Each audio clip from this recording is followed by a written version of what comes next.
नमस्कार दोस्तों, स्वागत है आपका आज के नए एपिसोड में। मैं आशा करती हूँ कि आप सब लोग ठीक होंगे।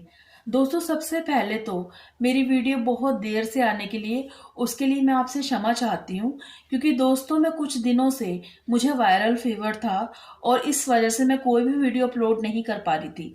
और अभी मैं बिल्कुल ठीक हूँ और आज के बाद मैं अपनी जो वीडियोस हैं वो कंटिन्यू अपलोड करूँगी। तो आज जो कहानी मैं आपके सामने लेकर आई हूँ, ये चीन के बीजिंग शहर की है और एक सत्य घटना है जो कि आज से 27 साल पहले घटी थी। तो चलिए आज की कहानी शुरू करते हैं। दोस्तों, ये घटना 14 नवंबर 1995 की उस ठंडी रात की घटना है जिस समय ये बस अपने रूट की तरफ निकल पड़ी। दोस्तों, इसका जो पिकअप पॉइंट था वो चाइना का युवान शहर था और इसका जो फाइनल डेस्टिनेशन था वो फ्रेगनेंट हिल्स था। दोस्तों, उस समय बहुत ही कड़ाके की ठंड हुआ करती थी और बहुत गिने चुने लोग ही घर से बाहर किसी काम से निकलते थे। जाहिर है कि सवारियां भी बहुत कम होती होंगी इस बस में। तो दोस्तों, रोज की तरह ये बस अपने रूट की तरफ निकल पड़ी और रास्ते में फाइनल डेस्टिनेशन के 5-7 स्टॉप आने से पहले ही सभी यात्री उतर गए और कुछ दूर चलने के बाद इस बस में एक कपल चढ़ गया और अब इस बस में टोटल 4 लोग थे। वो एक कपल था, एक बस का ड्राइवर और एक बस का कंडक्टर। और थोड़ी दूर जाने के बाद 2 लोग इसमें और चढ़ पड़े। उसमें एक बुजुर्ग महिला थी और एक यंग लड़का था। अब इस बस में टोटल 6 लोग थे और अब वो बस इतनी कड़ाके की ठंड में अपने फाइनल डेस्टिनेशन की ओर निकल पड़ती है। दोस्तों, रास्ते में एक स्टॉपेज आता है और जो बस का ड्राइवर है वो दूर से देखता है कि 2 लोग खड़े बस का इंतजार कर रहे हैं। वो जो 2 लोग खड़े थे वो बहुत ही पुराने जमाने के लग रहे थे और उन्होंने बहुत ही पुराने जमाने के चाइनीज ड्रेस पहन रखी थी। उन्हें देखकर जो बस का ड्राइवर था वो बस रोक लेता है और वो लोग पीछे से आके बस में चढ़ जाते हैं। लेकिन जब लोग पीछे की तरफ उसकी तरफ देखते हैं तो देखते हैं कि वह 2 नहीं 3 लोग थे। एक बंदे को उन्होंने 2 लोगों ने अपने बीच में दबा कर रखा था। खैर, वो जो 3 लोग थे वो अपनी सीट पर बैठ जाते हैं और इतने में ही वो जो कपल था वो बस से उतर जाता है और बस फिर चलने लग जाती है। जो बुजुर्ग महिला थी वो बस के बीच में बैठी हुई थी और वो जो लड़का था वो बस के आगे था और वो जो 3 लोग थे वही बस के पीछे बैठे हुए थे।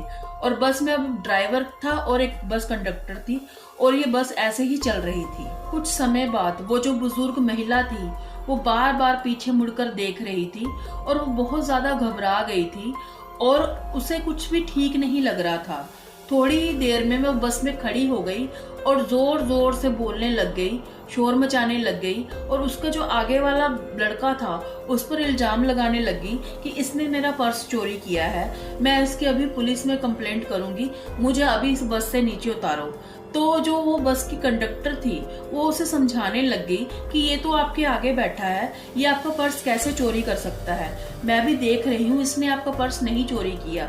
लेकिन वो बुजुर्ग महिला नहीं मानती, वो कहती है कि इसी ने मेरा पर्स चुराया है, मुझे अभी के अभी उतारो।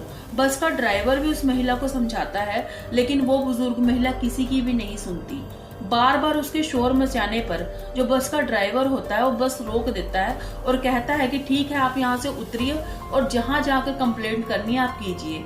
वो जो बुजुर्ग महिला थी वो उस लड़के का हाथ पकड़कर उसे भी नीचे खींचकर बस से नीचे उतार देती है और वो लड़का बुजुर्ग महिला को कहता है कि ये आपने क्या किया, बीच रास्ते में मुझे बस ने उतार दिया और आप मुझ पर बार बार चोरी का इल्जाम क्यों लगा रही हो, मैंने आपका कोई पर्स नहीं चुराया है। तो बुजुर्ग महिला देखती है कि बस तो अब चली जा चुकी है, तो बुजुर्ग महिला उसको कहती है कि हाँ, ये सही है कि तुमने मेरा कोई पर्स नहीं चुराया है, ये सब एक बहाना था, मैंने तुम्हारी जान बचाई है। तो वो लड़का कहता है कि कैसी जान बचाई है, मुझे बल्कि बीच रास्ते में उतार दिया है और अब मैं इतनी सुनसान रास्ते में घर कैसे जाऊंगा। तो बुजुर्ग महिला ने बताया कि वो जो 3 लोग पीछे बैठे हुए थे वो मुझे बहुत ही अजीब लग रहे थे, जब मैंने उनकी शक्लों की तरफ देखा तो उनके चेहरे बहुत ही अजीब से थे और जब मैंने उनके पैरों की तरफ देखा तो उनके पैर ही नहीं थे। तो ये देखकर मैं बहुत ज्यादा घबरा गई थी। अगर हम उस बस में रहते तो हमारे साथ कोई ना कोई अनहोनी जरूर होती। मैं खतरे को पहले ही भांप चुकी थी, इसी वजह से मैंने ये बहाना बनाया और तुम पर चोरी का इल्जाम लगाया ताकि उनको ये ना पता लग सके कि मैं खतरे को भांप गई हूँ। और अब हम दोनों उतर गए हैं तो अब हम दोनों की जान बच गई है। और अब वो लड़का कहता है कि मुझे आपकी बातों पर यकीन तो नहीं है, लेकिन आपने मुझसे ज़्यादा दुनिया देखी है, तो मैं आपकी ये बात मान लेता हूँ। लेकिन अब क्या? अब इतनी ठंडी रात में हम इस सुनसान सड़क पे खड़े हैं, तो आगे क्या करना है? वो महिला कहती है कि मुझे तुम पुलिस स्टेशन में ले चलो, मैं पुलिस स्टेशन में जाकर अपना बयान देना चाहती हूँ। इतनी ठंडी रात में जैसे तैसे करके वो लड़का उस बुजुर्ग महिला को पुलिस स्टेशन ले जाता है। पुलिस स्टेशन जाने के बाद वो बुजुर्ग महिला वो सारा किस्सा पुलिस को बताती है। पुलिस उसकी बातों पर बिल्कुल भी यकीन नहीं करती। वो लड़का तो पहले से ही यकीन नहीं करता था, हाँ, लेकिन वो इतनी गवाही जरूर देता है कि वो जो 3 लोग ये बता रहे हैं वो बस में जरूर चढ़े थे। और कुछ देर बाद ये बुजुर्ग महिला जो है ये चिल्लाने लगी और मुझ पर इल्जाम लगाकर मुझे उस बस से नीचे उतार लिया। तो पुलिस ये सारी घटना की बात सुनती है और उस बुजुर्ग महिला को उसके घर भिजवा देती है और कहती है कि ठीक है, हम देखते हैं, इस पर कार्रवाई करेंगे। तो दोस्तों, ऐसे तैसे ये 14 नवंबर की रात बीत जाती है और अब बारी आती है 15 नवंबर के दिन की। जो 15 नवंबर की जो सुबह आती है तो पता चलता है कि वो जो बस थी वो अपने फाइनल डेस्टिनेशन में पहुंची ही नहीं, जबकि वो बुजुर्ग महिला और वो लड़का अपने फाइनल डेस्टिनेशन से 4-5 स्टॉपेज पहले ही वहां से उतर गए थे। और फिर 15 नवंबर के दिन उस बस का जो मालिक था वो पुलिस स्टेशन में कंप्लेंट करता है कि वो जो बस थी वो एक सरकारी बस थी और वो अपने स्टॉपेज पर पहुंची ही नहीं, और उस बस का ड्राइवर और उस बस का कंडक्टर वो भी दोनों गायब थे और वो अपने डिपो पर पहुंची ही नहीं। तो अब पुलिस का जो दिमाग है वो पूरी तरह घूम जाता है। उन्हें ध्यान आता है कि जो रात में जो बुजुर्ग महिला ने हमारे पास जिस बस की कंप्लेंट की थी, शायद कहीं ये वही बस तो नहीं। तो पुलिस जोरों से छानबीन करने लग जाती है और उस बस की खोज में निकल पड़ती है। और इसके बाद सीसीटीवी फुटेज भी खंगाले गए। दोस्तों, जैसे कि आप जानते हैं कि 90s में सीसीटीवी फुटेज की खोज हो चुकी थी और सीसीटीवी फुटेज में भी उन लोगों को कुछ भी नहीं मिला और उस बस की खोज पूरे जोरों शोरों से हो रही थी। और ये किस्सा पूरे शहर में फैल गया कि कैसे एक बस रहस्यमय तरीके से गायब हो गई और उसके बस का ड्राइवर और कंडक्टर भी लापता है। ऊपर से उस बुजुर्ग महिला की शिकायत उस पूरी मीडिया का हिस्सा बन गई थी। अगला आना था 16 नवंबर का दिन। ये 16 नवंबर का दिन एक ऐसे भयानक सच को सामने लेकर आने वाला था जिससे कि लोगों के रोंगटे खड़े हो गए। दोस्तों, दरअसल वो जो बस जिस डिपो पे पहुंचने वाली थी, जो फ्रैग्नेंट हिल्स था, वो उससे 100 किलोमीटर दूर एक पानी के तालाब में डूबी हुई मिली।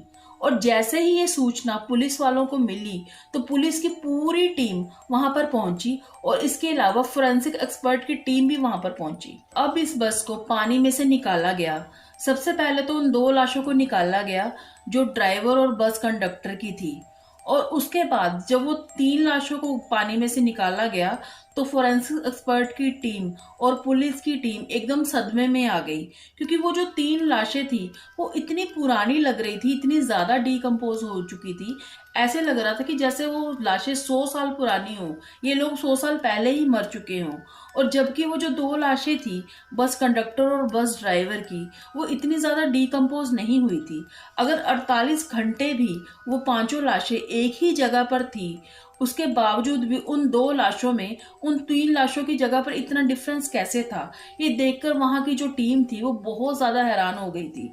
और उसके बाद उन्होंने देखा कि वो जो 3 लाशें थी उनके कपड़े भी बहुत ही पुराने टाइप के थे, बहुत पुराने जमाने के थे, जैसे 100 साल पहले लोग कपड़े पहना करते थे वैसे कपड़े थे।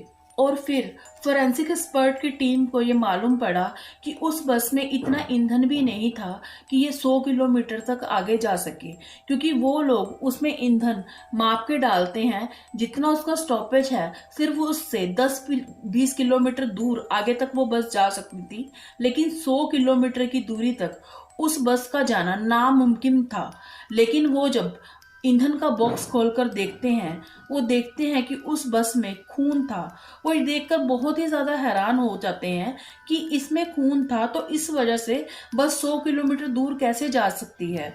तो वे फिर वो सीसीटीवी फुटेज भी देखते हैं और हैरानी की बात ये थी कि वो बस किसी भी सीसीटीवी फुटेज में भी नहीं आई। दोस्तों, आज भी यह रहस्य चीन में बहुत ही एक अनसुलझा रहस्य है और इस दिन के बाद लोगों को उस बुजुर्ग महिला की बात पर यकीन हो गया कि उस बुजुर्ग महिला ने जिस बस के बारे में बताया था ये उसी रूट की बस थी 375, जिसके बारे में उस बुजुर्ग महिला ने जो उन 3 लोगों को देखा था वो बात बिल्कुल सच थी। दोस्तों, उस दिन के बाद इस रूट की बसों पर लोगों ने जाना बिल्कुल ही बंद कर दिया और ये आज भी एक अनसुलझा रहस्य है। दोस्तों, ये कैसे हो सकता है कि 100 किलोमीटर तक वो बस इतनी दूर तक चल गई जब तक कि उसमें उस वहां तक जाने का ईंधन तक नहीं था। और दोस्तों, वो बस कैमरे में भी रिकॉर्ड नहीं हुई। क्या उस बस का कंडक्टर और उस बस का ड्राइवर उस उन 3 लोगों की सच्चाई को जान चुके थे, इसी वजह से उनकी मृत्यु हुई? ये आज भी एक अनसुलझा रहस्य है। दोस्तों, ऐसे दुनिया में कई रहस्य हैं जो आज भी अनसुलझे हैं। मैं आशा करती हूँ कि आपको ये कहानी पसंद आई होगी। दोस्तों, अगर आपको ये कहानी पसंद आई है तो नीचे कमेंट करके ज़रूर बताइएगा। और इसी के साथ मैं खुशी शर्मा आपसे विदा लेती हूँ। मिलते हैं आपको एक नई वीडियो के साथ। तब तक के लिए आपका बहुत बहुत धन्यवाद।